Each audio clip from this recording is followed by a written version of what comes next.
Ресей ыдырай ма? Қашан және қалай? Бұл сұрақ бүгінгі геосаяси ахуалдың ең күрделі әрі ең маңызды тақырыптарының бірі. Ресей әлемдегі ең үлкен мемлекет. Жер көлемі бойынша бірінші орында. Бірақ ішкі тұрақтылық пен ұзақ мерзімді бірлік тек жермен өлшенбейді. Тарих не дейді? Ресей тарихында екі ыдырау кезеңі болды.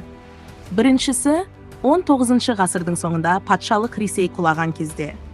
Екіншісі 20 ғасырдың соңында Кеңес одағы тарап, бұрынғы одақтас республикалар тәуелсіздік алған шақ.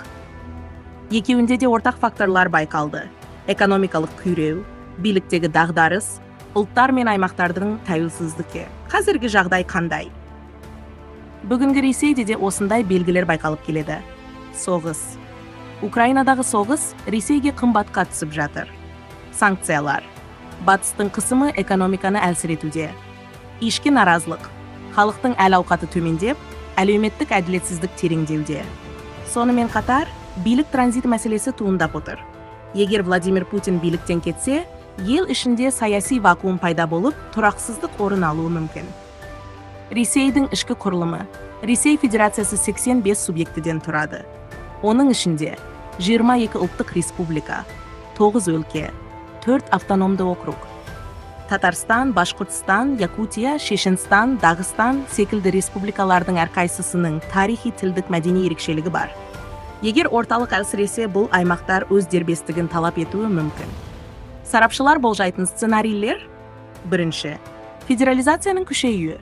Ресей бөлінбейді, бірақ республикаларға үлкен автономия беріледі. Екінші, конфедерацияға көшу. Республикалар жартылай тәуелсіз болады. Орталық тек сыртқы саясатты үйлестіреді. Үшінші, аймақтық ыдырау. Сібір, Кир шығыс, Солтүстік Кавказ сияқты ірі аймақтар бөлініп кетеді. Төртінші, толық ыдырау. Кеңес одағы секілді, Ресей бірнеше егемен мемлекеттерге бөлінеді. Мұндай жағдайда ядролық қаруға, энергетика инфрақұрылымына, шекараларға және этникалық топтарға қатысты өте күрделі мәселелер туындайды. Ыдыраудың салдары қандай болады? Ресейдің ыдырауы тек оның ішкі мәселесі емес. Бұл бүкіл Еуразия аймағына әсер етеді. Қазақстан үшін шекара қауіпсіздігі, этникалық байланыстар және миграциялық дағдарыс ықтимал. Қытай үшін экономикалық және стратегиялық баланстың өзгеруі. Еуропа мен Америка құрама штаттары үшін ядролық қару мен тұрақсыздық қаупі. Ресейдегі ішкі тұрақсыздық орталық Азияны да шайқалтуы мүмкін. Қорытынды. Ресейдің ыдырауы автоматты түрде бола салатын процесс емес.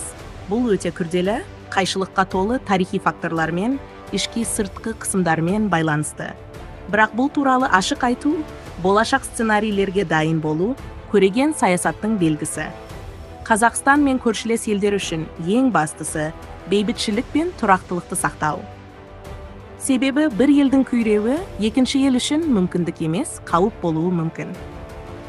Егер сізге осындай геосаяси шындықтар мен болашаққа көзқарастар маңызды болса, пікір қалдырып жазылып қойыңыз. Себебі болашақ дайын болғандарға тиесілі.